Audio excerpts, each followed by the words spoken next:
What's going on, everybody? John here with another video, and I just want to give you some tips if you're experiencing some clunking, kind of an unsettled feeling in your 2004 to 2008 F-150.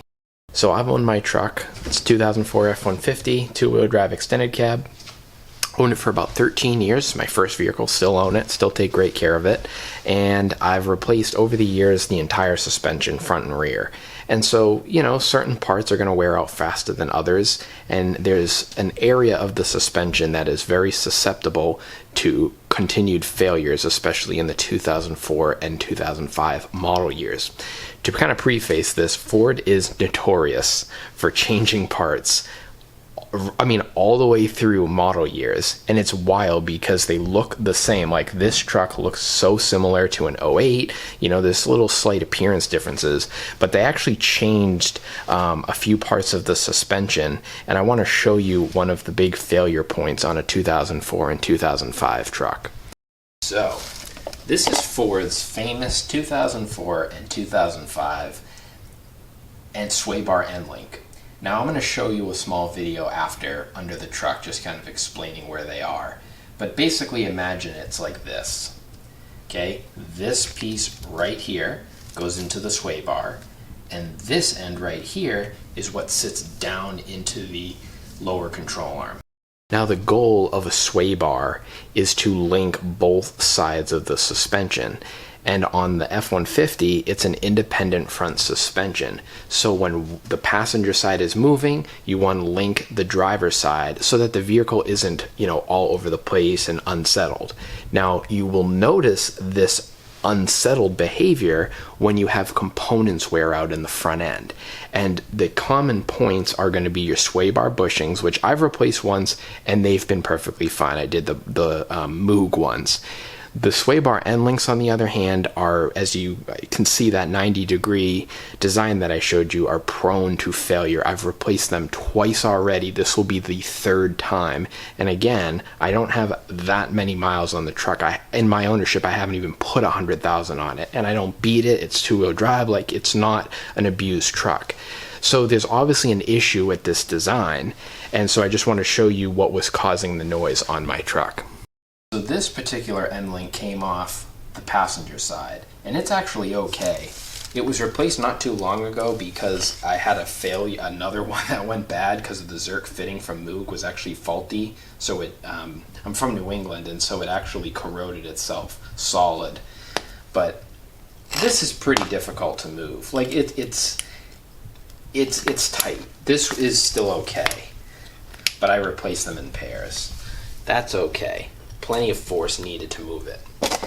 This one came off the driver's side, and so this joint here that goes to the sway bar, it's okay. This one that goes into the lower control arm, yeah, that's not okay. I can move it up and down and side to side. I mean, this thing is destroyed. And so that was what was causing the unsettled feeling, because it's loose, which means the sway bar is not going to be as tight as it should when the suspension is articulating. It's also got so much play in it that when it moves under a load, which you got to remember, it's one thing when you can move it around with your hands, but imagine thousands of pounds of force when you're hitting a bump. I mean, this thing's going to really get hit hard. And so this was making like a slight clunking sound, but what I found was that in my years of, you know, understanding the suspension and replacing and kind of learning what things feel like, the suspension wasn't that bad. Like, when you're driving down the road, it really wasn't that bad. So as you can see, the end link mounts to your sway bar. This is an 04 to 05 design, so it's a 90 degree, as you can see. It goes right through the control arm and comes out down below. And these tend to wear out a lot faster than the traditional straight up and down end links. Ford's famous for changing designs partway through, and you know, this is a wear item, as is your sway bar bushing, which I've replaced with the Moog units, and they've worked out quite well over the years. But this is now my third time replacing these over about a 7-year period. a little more light in there so you can see.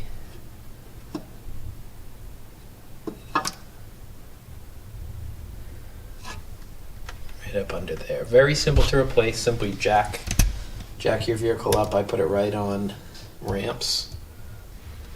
And my truck's lowered 2 inches, and I still am able to get right under here, and everything is quite accessible. This is a 21 millimeter nut. This is an 18 millimeter nut. The one tip that I do want to share is if you go and you just put an impact or a ratchet right on these nuts, they're likely going to just spin. This joint will spin, and when you go to remove this one, this joint will spin. See how I'm spinning this? I'm spinning this whole thing. You need to take a wrench. I don't know the exact size. I've always just used an adjustable wrench, and I just put it, you'll see there's a piece here, and it is designed so that you put a wrench on it, and now the whole thing doesn't spin, and so then you can take that nut off. You have to do that with the top part up here. Same deal. You got to sneak this in beside the sway bar, put your wrench on it, and then you hold the wrench, and then you can use it. I've always just used a ratchet, and you can get that off. And it comes right off. But you have to do this. It's gonna spin. And the first time I ever did this, back before I really knew what I was doing years ago, I had that problem. We couldn't figure it out. But that's the biggest catch I would say to this job. You just have to pay attention to that. They're not under any pressure. You really just need to make sure the vehicle's level. You just, like the front of it, you just drive up on ramps of the same height, because once you start loading the suspension on either side, what's going to happen is you're going to put pressure on the sway bar, and therefore putting pressure on the control arms, which then puts pressure on the sway bar end links.